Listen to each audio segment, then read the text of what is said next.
दिनांक 22/2/2000 रोजी डोंगरगाव येथे राष्ट्रीय पेयजल योजनेअंतर्गत तसेच पंतप्रधान नरेंद्र मोदी यांच्या संकल्पनेतून हर घर नल हर घर जल या योजनेअंतर्गत देवळा तालुक्याचे आमदार राहुलदादा आहेर तसेच भारतीय जनता पार्टीचे जिल्हाध्यक्ष केदारनाना आहेर यांच्या प्रयत्नातून राष्ट्रीय पेयजल योजनेअंतर्गत डोंगरगाव येथे पाणीपुरवठा योजनेचे उद्घाटन करण्यात आले।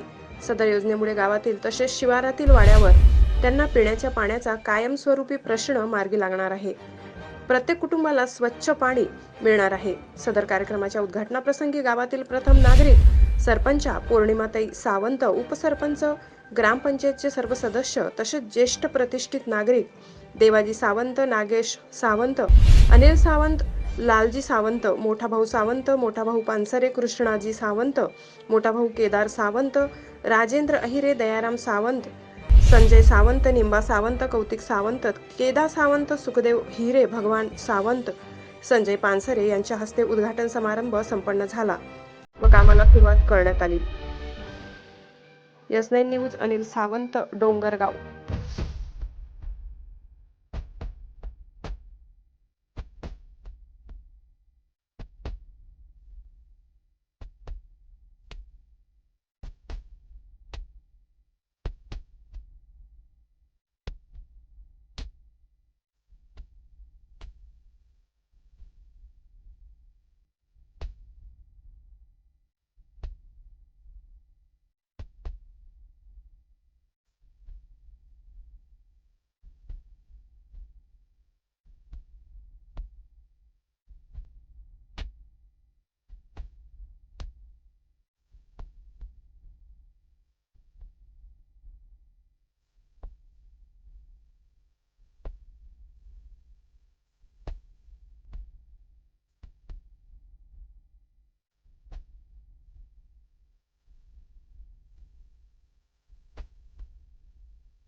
आपल्या चॅनलला नक्की सबस्क्राईब करा, बेल आयकॉन दाबायला विसरू नका। पुन्हा भेटूया पुढील बातमीपत्रात। धन्यवाद।